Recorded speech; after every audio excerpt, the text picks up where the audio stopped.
कितने ही सगे हों, इन तीन लोगों पर कभी विश्वास नहीं करना चाहिए। एक समय की बात है, मध्य देश में एक बहुत ही सुंदर नगर था। उस नगर में एक चोर रहता था जो छोटी मोटी चोरी करके अपने परिवार का पालन पोषण करता था, लेकिन उस चोरी के धन से उसके परिवार का पूरी तरह से खर्च नहीं चलता था। एक दिन उसने सोचा, पाप तो पाप होता है, चाहे छोटा हो या बड़ा। मैं चाहे छोटी चोरी करूं या बड़ी, रहूंगा तो चोर ही। पकड़े जाने पर दंड भी उतना ही मिलेगा, तो क्यों ना मैं बड़ी चोरी करूं। ऐसा निश्चय करके उसने उस नगर के राजा के खजाने को लूटने की योजना बनाई। रात होने पर वह राजमहल में घुस गया। किसी तरह वहां पहुंचा जहां राजा का खजाना था।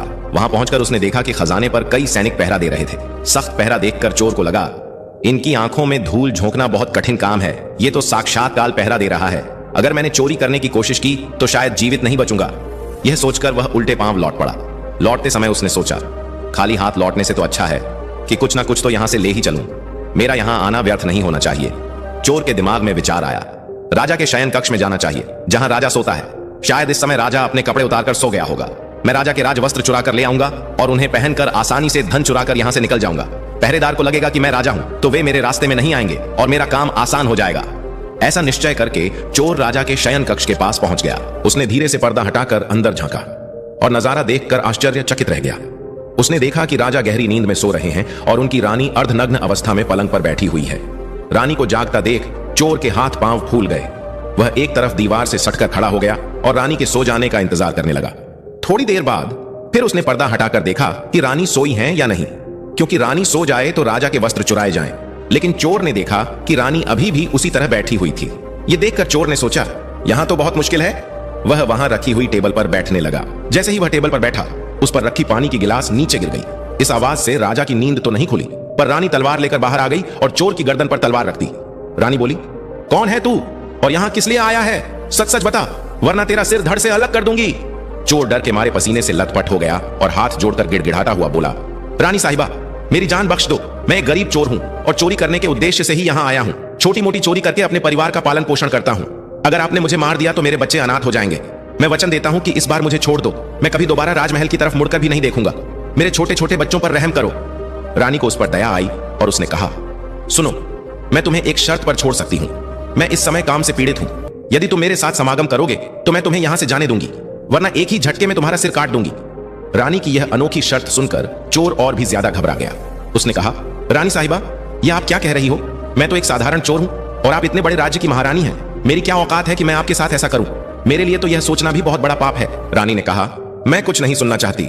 अगर तुम्हें अपनी जान प्यारी है तो जैसा कहती हूं वैसा ही करो, वरना मरने के लिए तैयार हो जाओ। रानी का ऐसा प्रस्ताव सुनकर चोर की जान हलक में अटक गई। वह सोचने लगा, आज मैं बहुत बड़ी मुसीबत में फंस गया हूं। अगर रानी की बात नहीं मानी तो भी मारा जाऊंगा और मान ली तो भी मारा जाऊंगा। चोर बहुत बड़ी दुविधा में पड़ गया कि आखिर क्या करूं। अंत में उसने रानी के साथ समागम करने की बात को स्वीकार कर लिया और बोला, रानी साहिबा, मुझे 5 मिनट का समय दे दो। मुझे बहुत जोर से लघु शंका लगी है। पहले मुझे लघु शंका से निवृत्त होने दो, उसके बाद आप जैसा कहोगी मैं वैसा ही करने के लिए तैयार हूं। रानी ने तुरंत तलवार के इशारे से शौचालय की तरफ इशारा कर दिया और चोर उस दिशा में चल पड़ा। रानी वहीं खड़ी होकर उसके लौटने का इंतजार करने लगी। चोर ने इस बीच रानी की नजर से बचकर वहां से भागने की कोशिश की। भागते भागते जब वह द्वार पर पहुंचा तो द्वार पर तैनात सैनिक ने उसे पकड़ लिया और उससे पूछताछ करने लगा। चोर डर से कांपता हुआ सच सच बताने लगा, मैं एक चोर हूं और राजमहल में चोरी करने आया था, लेकिन रानी ने मुझे पकड़ लिया और छोड़ने के बदले एक शर्त रखी थी कि मैं उसके साथ समागम करूं, इसलिए मैं लघु शंका का बहाना बनाकर वहां से भाग आया। सैनिक ने कहा, देख भाई, मैं तुझे एक शर्त पर जाने दूंगा। तुम्हें पुनः रानी के पास लौटकर जाना होगा और कहना होगा कि तुम उसके साथ समागम करने के लिए तैयार हो, लेकिन उससे पहले तुम्हें अपने हाथों से राजा को मारना होगा। सैनिक की यह शर्त सुनकर चोर के पांव तले जमीन खिसक गई। उसने सोचा, अब तो मौत निश्चित है। अगर मैंने रानी से यह बात कही तो रानी मेरा सिर काट देगी। मजबूरी में चोर वापस रानी के पास गया और बोला, रानी साहिबा, मैं आपके साथ संबंध तो बना लूंगा, लेकिन मुझे एक बात का डर है कि अगर उस समय राजा साहब जाग गए तो ना आप बचेंगी और ना मैं। राजा साहब हम दोनों को मार डालेंगे। इसलिए आपको एक काम करना होगा। आप अपने हाथ से राजा का सिर काट दीजिए, फिर हम निडर हो जाएंगे। अगर आप इतना कर सकें तो मुझे आपकी शर्त मंजूर है, वरना मैं आपके हाथों मरना उचित समझूंगा। आप मुझे मार दीजिए। काम के वशीभूत रानी चोर से कहने लगी, ठहरो, यह कौन सी बड़ी बात है? मैं अभी राजा साहब को मौत के घाट उतार देती हूं। इतना कहकर रानी ने दोनों हाथों से तलवार पकड़ी और सोए हुए अपने पति का सिर काट दिया। जब रानी ने राजा का सिर काट दिया तो सारा कमरा खून से लथपथ हो गया और राजा के खून से रानी भी भीग गई। वह भयानक दृश्य देखकर रानी बेहोश होकर गिर पड़ी और उसी समय चोर वहां से फरार हो गया। सुबह राजमहल में शोर मच गया कि कोई राजा साहब को मार गया, मगर राजा को मारने वाले का कोई पता नहीं चल पा रहा था। सब लोग बड़े आश्चर्य में थे कि राजा को सोते हुए किसी ने मार डाला। इधर रानी भी दहाड़ मार मार कर रो रही थी। इस रहस्य को पूरे राजमहल में केवल वही सैनिक जानता था कि रानी और उस चोर में से किसी एक ने ही राजा को मारा है, परंतु उसने इस बात की चर्चा किसी से नहीं की। राजा के अंतिम संस्कार की पूरी तैयारी हो चुकी थी। उधर रानी ने घोषणा की कि वह अपने राजा के साथ सती होना चाहती है। यह जानकर किसी ने रानी पर संदेह नहीं किया, क्योंकि अगर रानी ने राजा को मारा होता तो वह राजा के साथ सती क्यों होती। इधर रानी सारे श्रृंगार करके राजा के साथ चिता पर जाकर बैठ गई। राज्य के सभी लोग एक एक करके चिता पर लकड़ी रख रहे थे और उन्हें नमन करके पीछे लौट रहे थे। इस प्रकार सबसे अंत में वह सैनिक भी राजा की चिता पर लकड़ी रखने गया, जो इस रहस्य को जानता था। उसने धीरे से रानी के कान में कहा, महारानी, आप तो सती हो जाएंगी, लेकिन मुझे इतना तो बता दीजिए कि राजा को आपने मारा था या उस चोर ने। यह सुनकर रानी चौंक पड़ी। वह समझ गई कि इसका मतलब इस भेद को यह सैनिक भी जानता है। रानी ने कहा, सुनो, राजा को ना तो मैंने मारा है ना उस चोर ने। अगर तुम्हें यह जानना है कि राजा को किसने मारा है तो तुम नगर से बाहर उत्तर दिशा में जो जंगल है उसमें चले जाओ। वहां एक कुटिया में एक बुढ़िया रहती है, वह तुम्हें इस रहस्य को जरूर बता देगी। सैनिक को यह रहस्य जानना था, इसलिए वह अगले ही दिन रानी के बताए अनुसार जंगल में चला गया। जंगल में पहुंचने पर उसे वह कुटिया दिखाई दी जिसमें वह बुढ़िया रहती थी। सैनिक उस बुढ़िया के पैर पकड़कर बोला, मां जी, मैं एक रहस्य जानने के लिए आपके पास आया हूं। राजा साहब की हत्या किसने की, मुझे बताइए।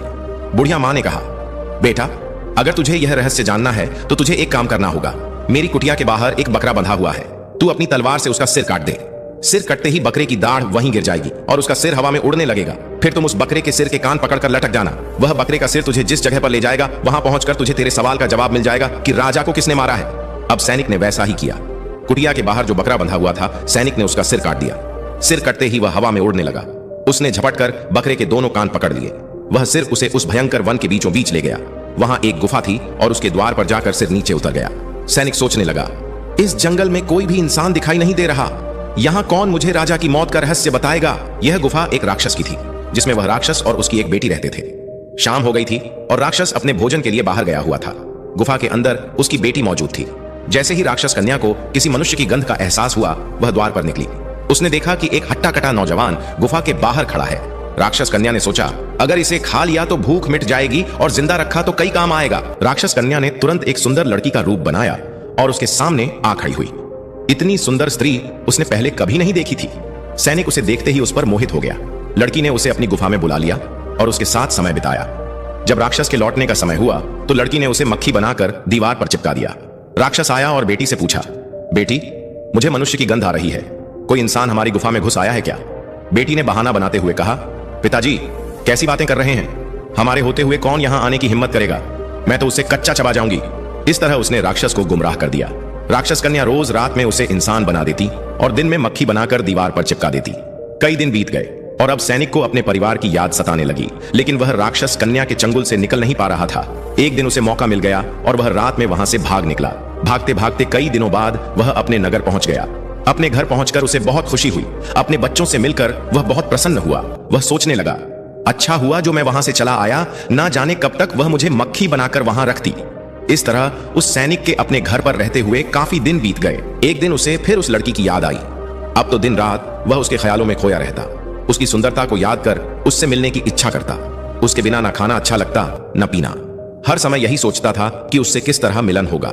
सैनिक उस राक्षस कन्या से मिलने के लिए तड़पने लगा और उसने फिर से उसके पास जाने का निश्चय किया। उसने सोचा, पिछली बार तो मुझे उस बुढ़िया ने वहां पहुंचा दिया था, लेकिन अब मैं वहां से भाग कर आया हूं, इसलिए मुझे रास्ते का भी ज्ञान नहीं है। क्यों ना एक बार फिर उस बुढ़िया की सहायता ले लूं। ऐसा सोचकर वह उस बुढ़िया की कुटिया पर पहुंच गया और हाथ जोड़कर बोला, हे माता, एक बार मुझे फिर से उसी स्थान पर भेज दो जहां पहले भेजा था। अब वह सैनिक राजा की हत्या का रहस्य भूल चुका था। राक्षस कन्या से मिलने की बेचैनी उसके अंदर बढ़ती जा रही थी। बुढ़िया समझ गई कि यह काम के वशीभूत है। उस बुढ़िया ने कहा, बेटा, पहले तो मेरे पास एक बकरा था जिसके कान पकड़कर तुम वहां चले जाते, अब तो वह भी नहीं है। अब मैं तुम्हें कैसे पहुंचाऊं? तब सैनिक ने कहा, हे माता, मैं जीवन भर आपका गुलाम रहूंगा, एक बार उस लड़की से मुझे मिला दो। बुढ़िया ने कहा, बेटा, मैं तुझे मिला तो दूंगी, पर इसके लिए तुझे अपने बेटे को मेरे पास लाना होगा। सैनिक बोला, यह कौन सी बड़ी बात है? इतना कहकर सैनिक अपने बेटे को बुलाकर ले आया। बुढ़िया ने कहा, बेटा, जिस तरह तुमने बकरे का सिर काटा था उसी तरह तुम अपने बेटे का सिर भी काट देना, फिर उसी तरह इसका सिर भी हवा में उड़ने लगेगा। तुम इसका सिर पकड़ लेना और यह तुम्हें उसी स्थान पर पहुंचा देगा। काम के वशीभूत वह सैनिक अपने बेटे का सिर काटने के लिए तैयार हो गया। जैसे ही उसने तलवार लेकर बेटे का सिर काटना चाहा, तब उस बुढ़िया ने उसका हाथ पकड़ लिया और कहने लगी, ठहरो, यही तुम्हारे प्रश्न का जवाब है। चाहे कितने ही सगे हों, इन पर कभी भी विश्वास नहीं करना चाहिए। पहले राजा को ना चोर ने मारा था ना रानी ने, राजा को हवस ने मारा था। जिस तरह काम वासना में अंधा होकर तुम अपने बेटे को मारने के लिए तैयार हो गए, उसी हवस के वशीभूत होकर मनुष्य अंधा हो जाता है और गलत से गलत काम भी कर जाता है। दूसरा, धन के लालच में आकर कोई भी किसी को मार डालता है। और तीसरा, क्रोधी व्यक्ति क्रोध में अंधा होकर सब कुछ भूल जाता है और वह सब कर डालता है जिससे जीवन भर उसे पछताना पड़ता है। क्रोध में उसकी बुद्धि विवेकहीन हो जाती है और वह अपना पराया कुछ नहीं देख पाता। इन तीनों से हमेशा बचकर रहना चाहिए, अन्यथा जीवन भर पछताना पड़ता है। मित्रों, आशा करते हैं कि आपको हमारी यह सुनाई गई कथा अच्छी लगी होगी। अगर आपको यह कथा अच्छी लगी तो प्लीज वीडियो को लाइक करें और चैनल को भी सब्सक्राइब करें। और लास्ट तक कथा सुनने के लिए आपका धन्यवाद।